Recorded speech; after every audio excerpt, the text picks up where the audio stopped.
నా ప్రియమైన కుమారుడా, నా ప్రియమైన కుమార్తె, నా మాటలు జాగ్రత్తగా ఆలకించుము. నా జీవితంలో ఎప్పుడూ ఆర్థిక సమస్యలే, ఒక పక్కన అనారోగ్యము, మరొక ప్రక్కన అప్పులైపోయాను. నా సమస్యలకు పరిష్కారము ఎక్కడ దొరుకుతుందా అని ఎదురుచూశాను, కాని నా సమస్యలను తొలగించేవారు ఎవరు లేరు. నా అప్పులు ఎలా తీరుతాయో నాకు అర్థము కావడము లేదు. కుటుంబములో చాలీసాలని జీతముతో చాలా ఇబ్బంది పడుతున్నాను.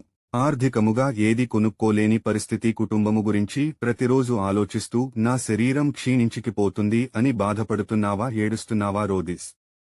తున్నావా? కన్నీరు కారుస్తున్నావా? నీ కష్టము వెనుక సంతోషము ఉందని, నీ బాధ వెనుక ఆనందము ఉందని, ఆర్థిక సమస్య వెనుక సంబరముందని, రోగాలు వెనుక గొప్ప ఆశీర్వాదము ఉందని ఎందుకు నీవు గ్రహించడము లేదు? ఇన్ని సమస్యలు నాకే వస్తున్నాయని బాధపడుతున్నావు, కాని ఈ సమస్యల వెనుక, బాధలు వెనుక ఎవరో ఒకరు ఉన్నారని, ఆయనే నా సృష్టికర్త అయిన దేవుడు, నన్ను పోషించే దేవుడు, నన్ను ఆదరించే దేవుడు యేసయ్య ఉన్నాడని ఏనాడైనా నీవు అనుకున్నావా? ఇప్పటికైనా పర్వాలేదు, నేనుండగా నీకు ఏ హాని కలగదు, అపాయము రాదు, ఎందుకంటే నేనున్నానని ఇప్పటికైనా గుర్తించుము.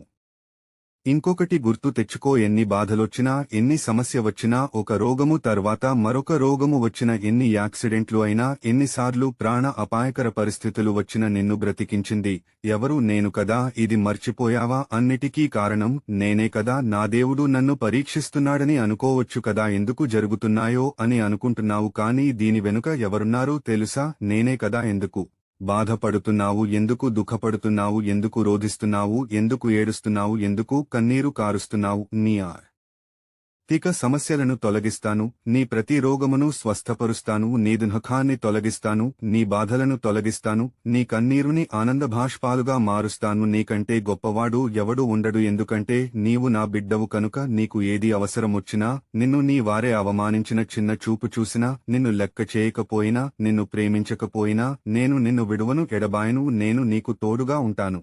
నీకు ఎన్ని ఆటంకాలు వచ్చినా నిన్ను కాపాడుతూనే ఉంటాను. బైబిల్ వాక్యము చదువు. ద్వితీయోపదేశకాండము 32వ అధ్యాయము 39వ వచనము. ఇదిగో నేనే దేవుడను, నేను తప్ప వేరొక దేవుడు లేడు. మృతి నొందించువాడను, బ్రతికించువాడను నేనే, గాయపరచువాడను, స్వస్థపరచువాడను నేనే, నా చేతిలో నుండి విడిపించువాడెవడనూ లేడు. ఇక నుండి నిన్ను పైవానిగా ఉంచుతాను గాని క్రిందివానిగా ఉంచెను, తలగా ఉంచుతాను గాని తోకగా ఉంచెను. నేను నీ ప్రభువుడను, నీ దేవుడైన యేసయ్యను నీకు మాట ఇస్తున్నాను. ఆమెన్.